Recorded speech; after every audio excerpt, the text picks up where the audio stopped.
It's September, our garden season is starting to wind down. That means it is time to start thinking about cover cropping and get that cover crop in. So today I'm going to be doing a frequently asked questions cover cropping 101 video. Let's go.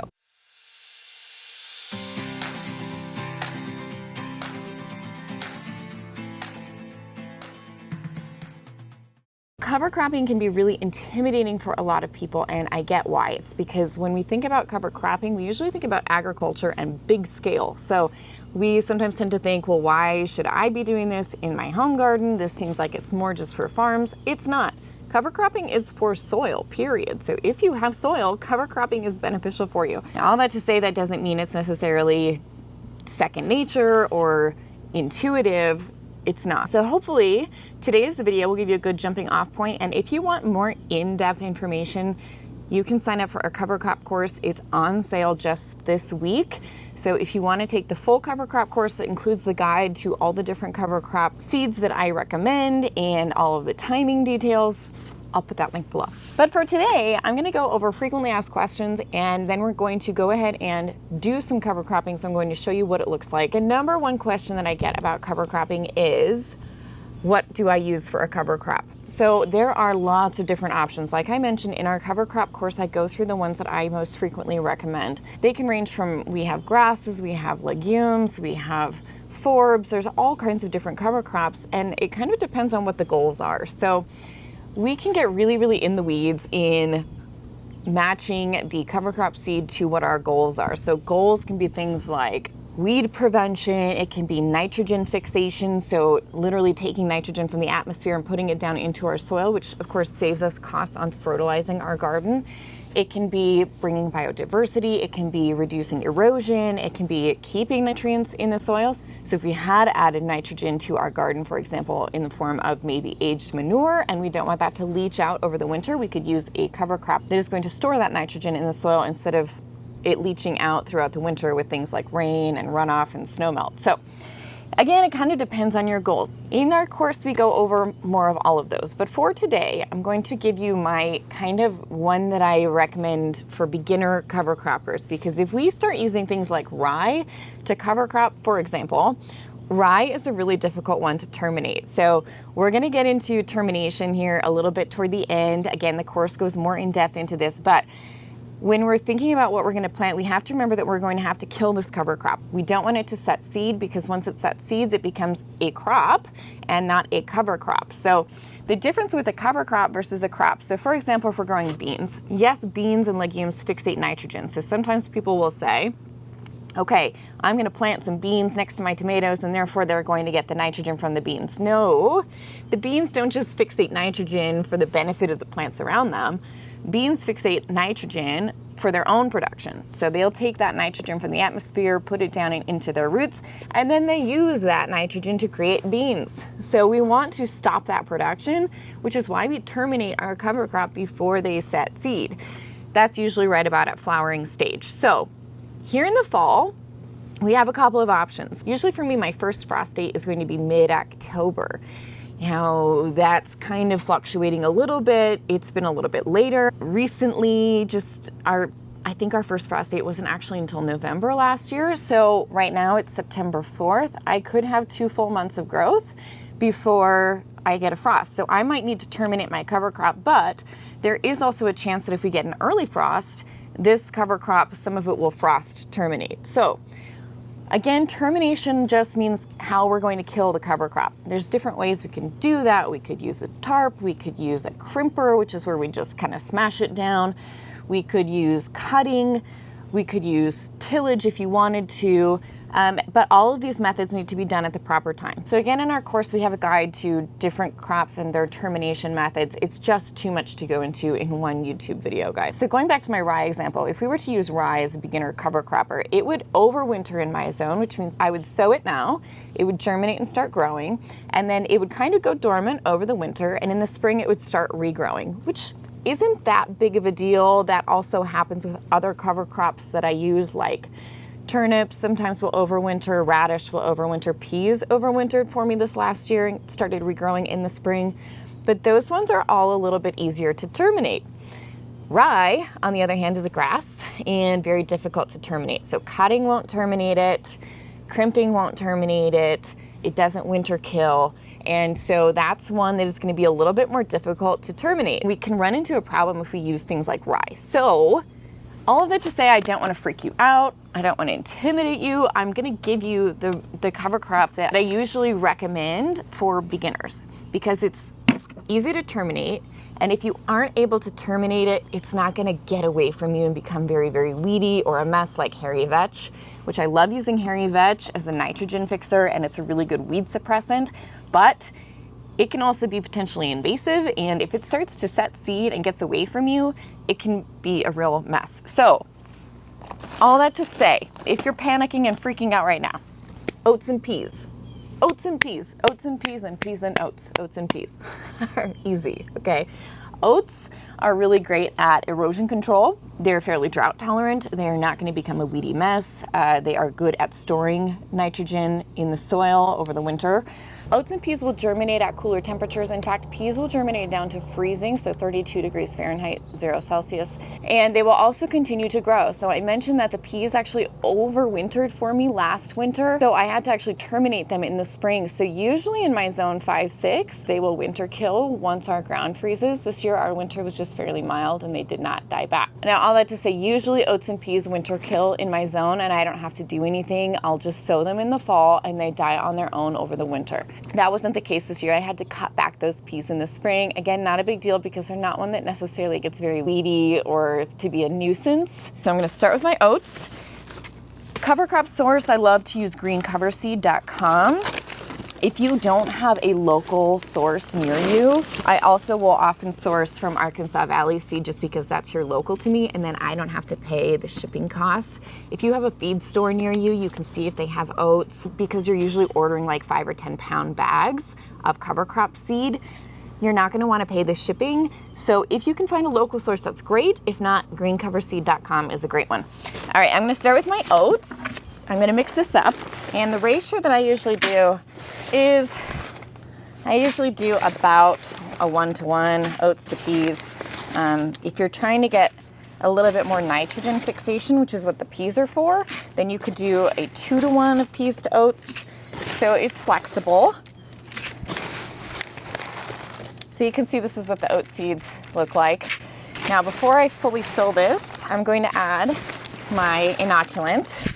I'm going to link my inoculant video below. I have a couple videos on why inoculation is important with seeds, but in case you weren't already aware, I'll link that one. But just generally what you need to know is that seed inoculation helps get basically all the microbial biologicals directly onto the seed. So one of the big reasons I cover crop is not only because it's adding good organic matter to my soil, so I don't have to add a bunch of compost and other amendments.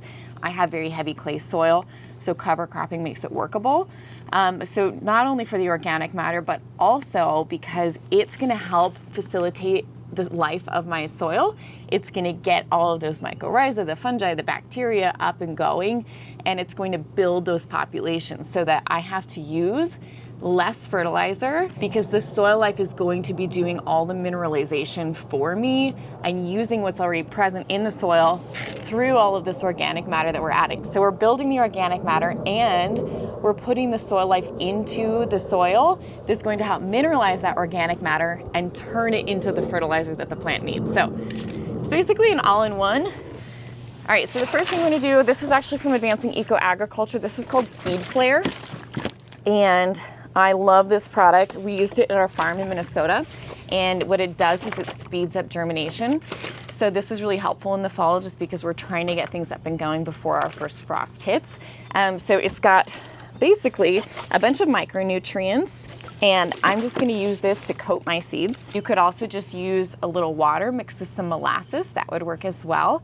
It's going to basically coat the seed, and then it's going to help your inoculant stick to that seed. Doesn't take much.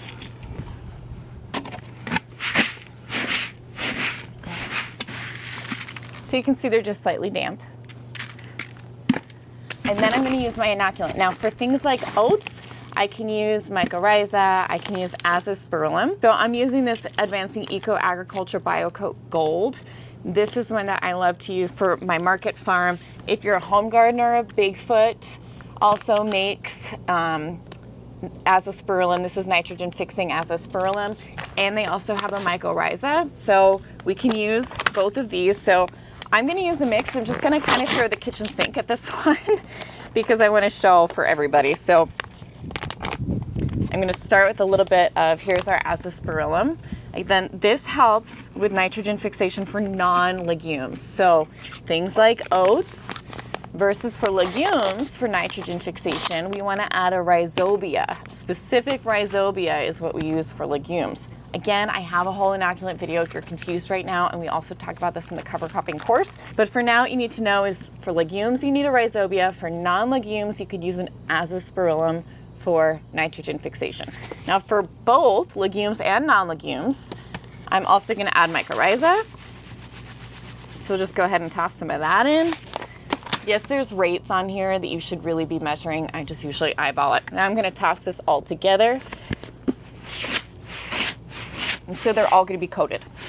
So now we have our oats coated with our mycorrhiza and our azospirillum. I'm going to go ahead and do the legumes, the peas next. All right, now I'm also going to add some buckwheat. And buckwheat is another one that is easy to terminate. Now again, the base recipe I'm going to give you for beginner cover croppers is going to be oats and peas. I'm also going to add a little bit of buckwheat to this one, and I'm doing buckwheat because I think I'm going to have enough time for this to actually flower. And so it's going to bring some biodiversity to my garden, which is always a good thing. So this buckwheat is going to germinate pretty quickly. Hopefully we'll get some flowering out of it. Sometimes it can be a little bit problematic to add buckwheat in with the peas, just because the buckwheat tends to flower before the peas, just because it's a faster producer.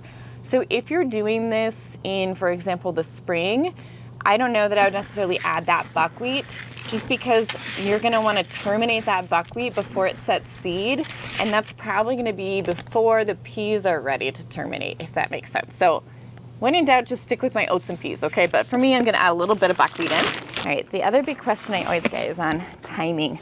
How do you time a cover crop? So the area that I'm cover cropping today was actually snapdragons and cool season bloomers. So in about August, they started to fade.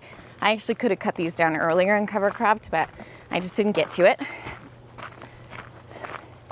But that to say, if you have, most of us at home garden, in our home garden, don't have like one whole bed of one thing. For example, one whole bed of spinach or one whole bed of radishes. Usually we have a lot of different stuff growing together at the same time, right? So that means it's harder to cover crop.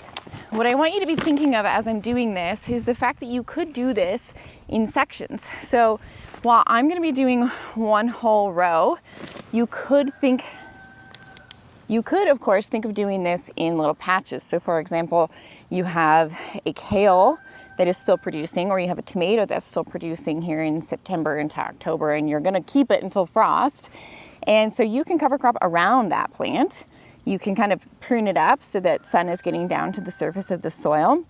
And then you can cover crop what I call undercropping or interplanting around it. Or the other nice thing about oats and peas is that you can do this later in the season. So there are times when I will not sow my cover crop until after my first frost, because I want to let whatever's in that bed keep blooming. So my zinnias, for example, I can still do these oats and peas after my zinnias are hit with frost, because we usually still get at least enough warm days to germinate this. And again, they will germinate and grow in cooler temperatures. That's why I like oats and peas.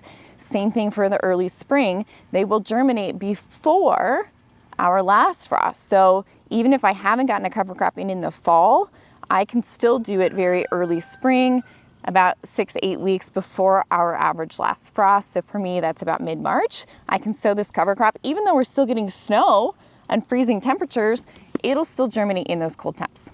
Hope that makes sense. Again, we talk more about all that timing stuff in the full length video. But for now, let's take a look. We've got this is actually a pea cover crop that seeded from one of my last kind of sessions of cover cropping, and it just hadn't germinated. It germinated late. So usually we want to terminate it. This is flowering stage. This is when we would want to terminate those peas. And in a home garden, let's find the bottom. of this pea. Here we go. In a home garden, you could just at the base of this pea, here is the root, you could just grab it and bend it. I mean, that's enough to kill this pea at flowering stage. Again, or you could cut it down. This is what I don't want heading into winter, is bare soil, but I do still have some pine needle mulch, so I'll show you how I'm going to deal with that. Here's another pea from before. And then these snapdragons over here are also ready. These carnations are toast, so I'm going to cut all these down. But first I need to remove our netting. So I net everything using this jute net. I love it. It's just so much better for the environment than the plastic netting that a lot of growers use. And I find it's really easy to use, and it's easy to dispose of at the end of the season. And in fact, usually this stuff only lasts me one season. And then I can just toss this jute netting right into the compost pile. I am gonna go through and remove weeds as well. So any grasses, anything that's potentially looking like it's gone to seed, I'm gonna go ahead and pull right now, because I don't want to be, since I'm gonna be watering this cover crop, I don't wanna be watering any weeds. Yeah, we just don't need to be doing that. I'm pulling out all of my T-posts that were holding this netting in place, and then I'm gonna cut down my plants. Now I do have irrigation line underneath here, so I usually leave my drip line in place over the winter. It's just a personal choice. It seems to do fine for me anyway. I don't have issues with it breaking down, but again, we have a cover crop layer over the top of it and we have lots of leaves. So I leave it down because, again, I'm cover cropping and I want to be irrigating this cover crop so that it gets good growth on it until our frost date. So if I pulled it now, then I wouldn't be able to water. So, and in my zone, we have to water. You might have a different situation. Maybe you have nice even rains in the fall, but not so much here in Colorado.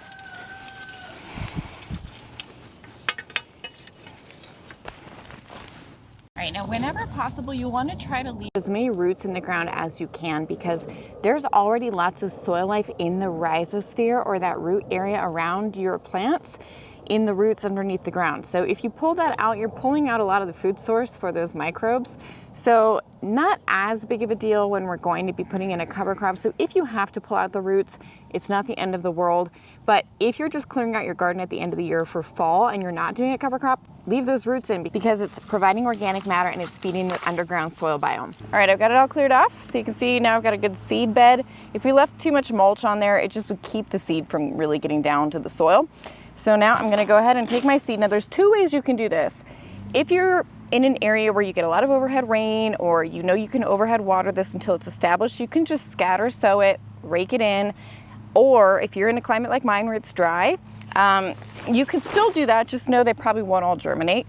Or you can make little furrows with your hands along where you know your drip irrigation lines are gonna go, and then just put it into your furrow. So two ways of doing it. Furrow sowing is going to use less seed. Scatter sowing is going to use a little bit more. So I'll show you the rate that I usually do. Now I typically overseed just because I like to make sure that I have a good full bed. So I just go like this all over the surface of the soil. Then I'm going to come along and I'm going to rake this in just to make sure we have adhesion down into the soil. Now this would be a good point if you wanted to apply some compost. Just do a little bit, like maybe a 1/4 inch or a 1/2 inch over the top of this. I don't have enough compost to do my whole bed. I've been trying to not buy in compost. So I'm just gonna rake this in and leave it be. You do not have to add compost. Don't go out and buy compost in a bag. Remember that cover cropping is adding that organic matter through the roots, through the biomass of the plant. So we are trying to avoid having to buy stuff in, but if you have some compost you made at home, you could put it over the top. All right, I'm gonna go ahead and do this whole row.